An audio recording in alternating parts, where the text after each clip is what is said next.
किस हक से तुम गांव वालों को डरा रहे हो? मेरे सामने तेरी बोलने की हिम्मत कैसे हुई? लगता है तुझे मेरी पावर का अंदाजा नहीं है। मुझ पर हाथ उठाकर तुमने अच्छा नहीं किया यशपाल। अब इसका अंजाम तू तेरा बाप भी याद रखेगा। तू कोई मंत्री है क्या साली? जो बाल उखाड़ने हो उखाड़ लेना।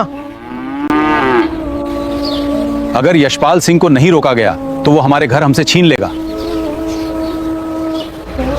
ले भाई, शैतान का नाम लो, शैतान हाजिर। आ गया, अब कोई कुछ भी बात नहीं करना।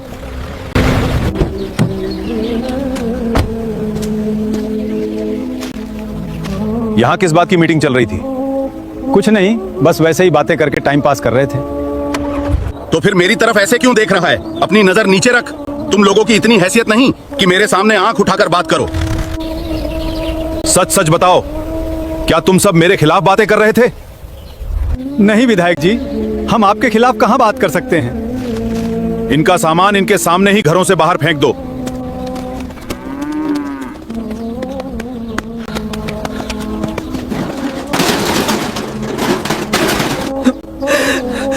साहब, ऐसा मत कीजिए। साहब, हम गरीब हैं, हमारे पास रहने के लिए यही घर है। अभी तो शुरुआत हुई है, आगे तुम्हें पता चलेगा कि यशपाल सिंह से टकराने का नतीजा क्या होता है। मैं दोबारा आऊंगा और तब तक तुम लोग अपने घर खाली कर देना।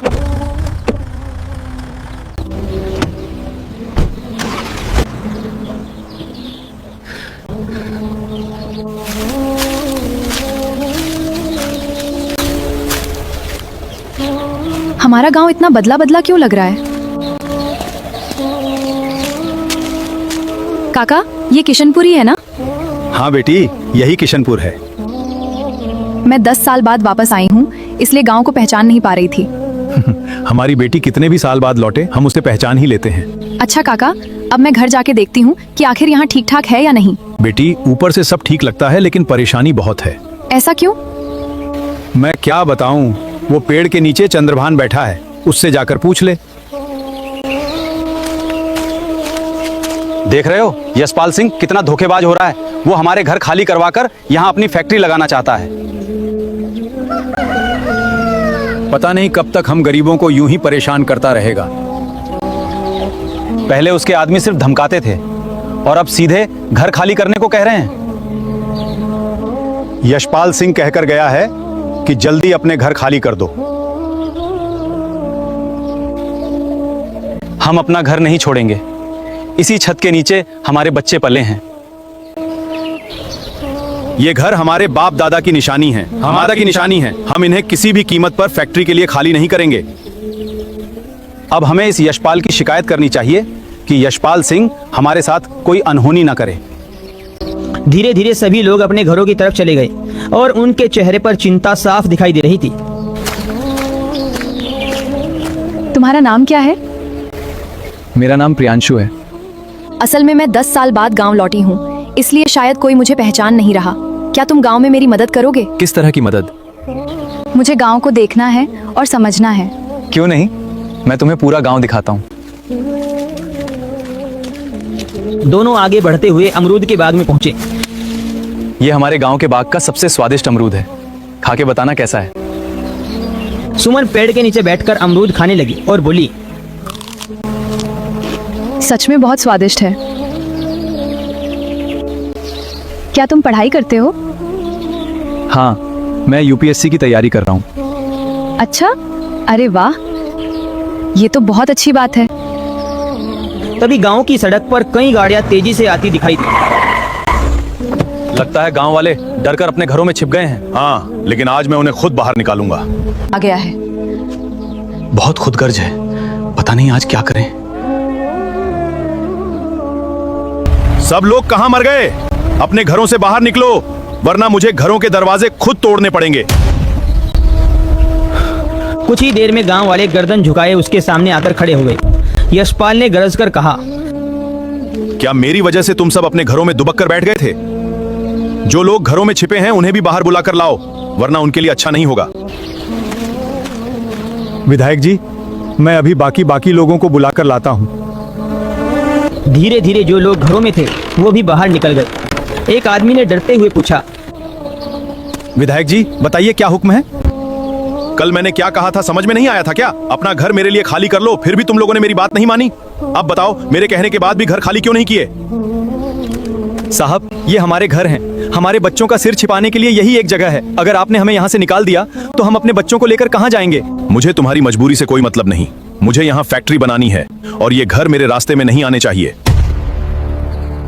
अपने घर के कागज ले आओ।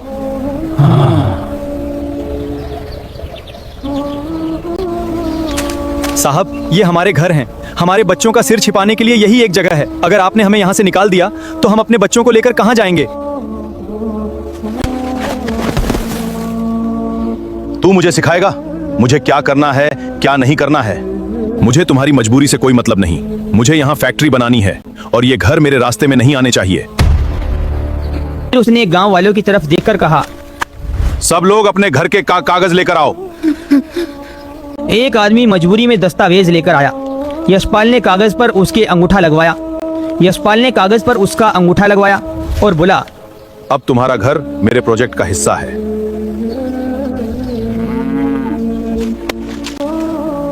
जो कोई विरोध करे उसे सबक सिखा दो। उसके बाद उसके आदमी गांव वालों को पीटने लगे।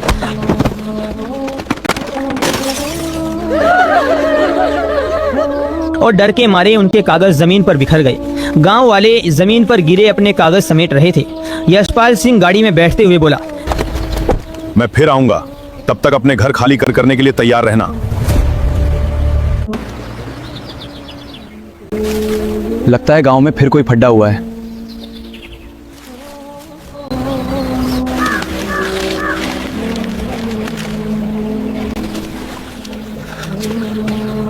ये सब किसने किया? बेटी लगता है तुम यहाँ नहीं हो, तभी इतनी आसानी से पूछ रही हो।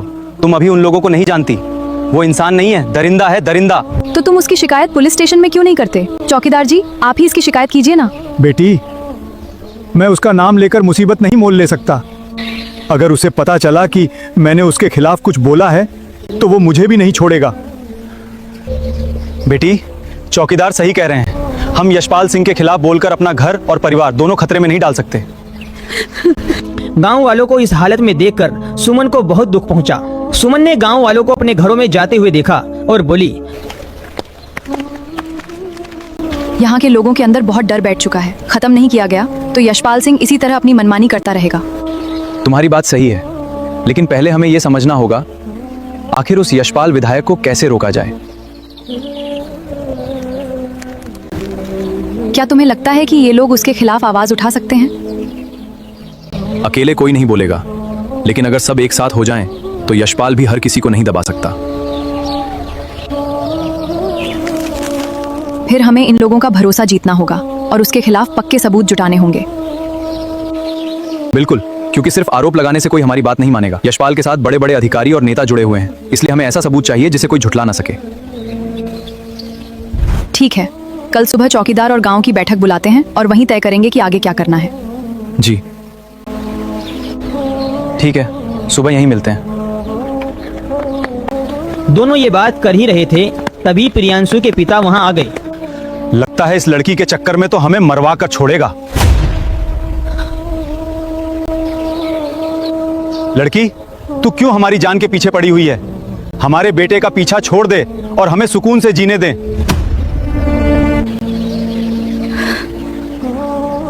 उसके बाद दोनों चुपचाप अपने अपने घर चले गए। कल जो पापा ने कहा उसके लिए मैं माफी मांगता हूँ। कोई बात नहीं, वो बड़े हैं।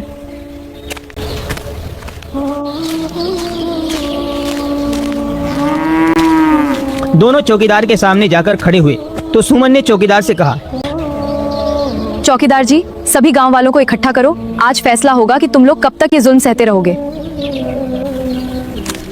अरे गांव वालों सब बाहर आ जाओ, बैठक वाली जगह पर तुरंत जमा हो जाओ। गांव के लोग अपने अपने घरों से निकलकर चौकीदार के सामने आकर जमा हुए। सुमन ने चौकीदार से कहा, आखिर इस तरह कब तक चलेगा? देखो किस तरह यशपाल हम सब गांव वालों को डराता, धमकाता और बेइज्जत करता है। हाँ बेटी, हम पर बहुत अत्याचार हो रहा है। हमसे हमारे घर खाली करवाए जा रहे हैं, हमारे बच्चों के रहने की जगह भी छीनी जा रही है।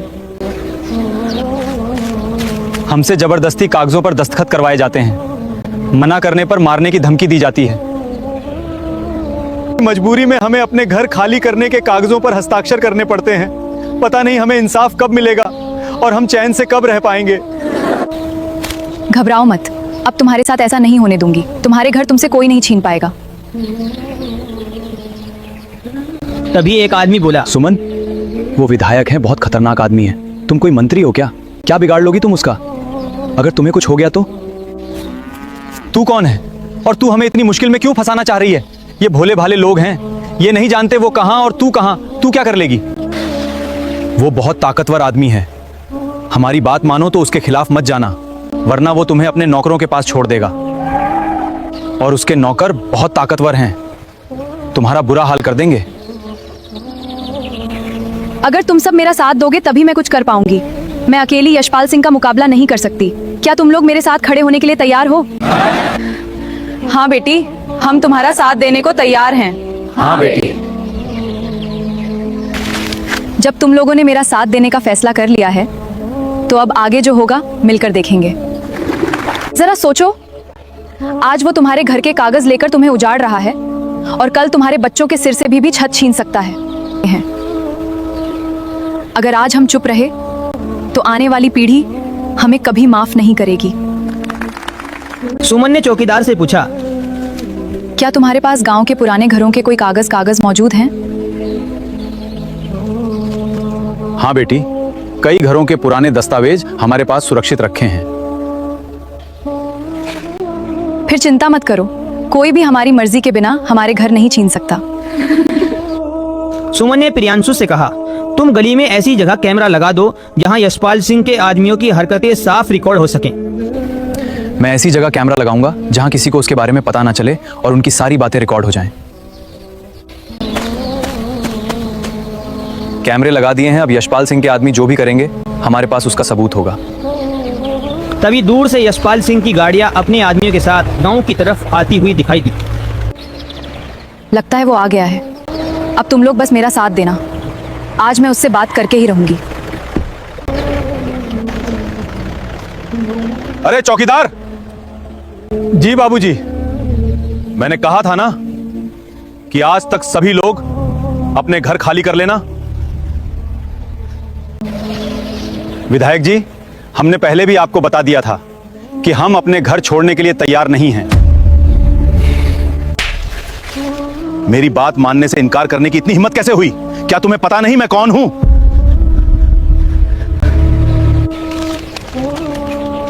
तुम कौन होते हो इन लोगों के घर जबरदस्ती खाली करवाने वाले? लगता है तुम लोगों को इस लड़की ने मेरे बारे में कुछ ज्यादा ही भड़का दिया है। साहब, मैंने इसे समझाने की बहुत कोशिश की, लेकिन ये मेरी बात मानने को तैयार नहीं है। ए लड़की, लगता है तू मुझे अभी ठीक से जानती नहीं। मेरे रास्ते में आने की कोशिश मत कर, वरना बहुत बुरा होगा। मेरा नाम यशपाल सिंह है। तुझे क्या लगता है तेरी धमकी सुनकर मैं डर जाऊंगी? मुझे इन डरे हुए गांव वालों जैसा मत समझना।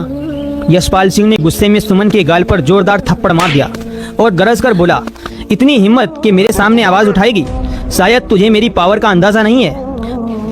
मुझ पर हाथ उठा के तूने अच्छा नहीं किया। अब इस गलती का जवाब तुझे जरूर मिलेगा। आज तू याद रखेगा कि सुमन नाम की लड़की से टकराना कितना भारी पड़ सकता है। मुझे धमकाना बंद कर। तू एक मामूली लड़की है, मेरा कुछ नहीं बिगाड़ सकती। इन सबको यहाँ से हटा दो और जो विरोध करे उसे सबक सिखा दो। खबरदार, जो किसी गांव वाले को हाथ लगाया, अगर किसी को चोट पहुंची तो मैं तुम्हें छोड़ूंगी नहीं।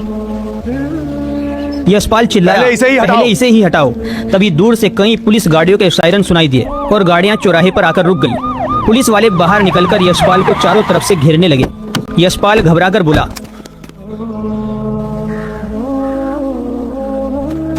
इतनी पुलिस यहाँ किसने बुला ली? एक अधिकारी ने कहा, थोड़ी देर में तुम्हें खुद पता चल जाएगा। फिर अधिकारी सुमन के पास आकर बोला, मैडम, क्या यही यशपाल सिंह है जो गांव वालों के घर खाली करने के लिए धमका रहा था? हाँ, यही वो आदमी है जिसने इन लोगों का जीना मुश्किल कर रखा है। पुलिस को देखकर यशपाल का सारा रौब खत्म हो गया और वो सुमन के सामने हाथ जोड़कर बोला, मैडम, मुझे माफ कर दीजिए। अब मैं इन गांव वालों को कभी परेशान नहीं करूंगा। माफी का फैसला मेरा नहीं होगा। अब गांव वाले तय करेंगे कि तुम्हारे साथ क्या होना चाहिए, क्योंकि तुमने इन लोगों को डराकर इनके घर छीनने की कोशिश की है और हमारी बहू बेटियों का जीना भी मुश्किल कर रखा है। अब तुम्हारी कोई धमकी इन लोगों को चुप नहीं करा सकती। मैडम, मुझे एक मौका दे दीजिए, मैं दोबारा ऐसा कुछ नहीं करूंगा। क्या तुम चाहते हो कि यशपाल सिंह को उसके किए की सजा मिले? हाँ, इसे सजा मिलनी चाहिए। इसने हमारे परिवारों को उजाड़ने की कोशिश की है। तभी गांव की एक महिला ने सुमन से पूछा, बेटी तुम आखिर हो कौन? एक पुलिस अधिकारी ने कहा, ये इस जिले की नई आईपीएस अधिकारी है। गांव वाले हैरान होकर बोले, आईपीएस मैडम, आपने हमें पहले क्यों नहीं बताया? मेरा काम ही यही है कि जहां लोगों को डराया जा रहा हो वहां बिना अपनी पहचान बताए पहुंचूं और सच्चाई सामने लाऊं। मैं चाहती थी कि तुम लोग अपनी आंखों से देखो कि तुम्हारे हक के लिए कौन खड़ा हो सकता है।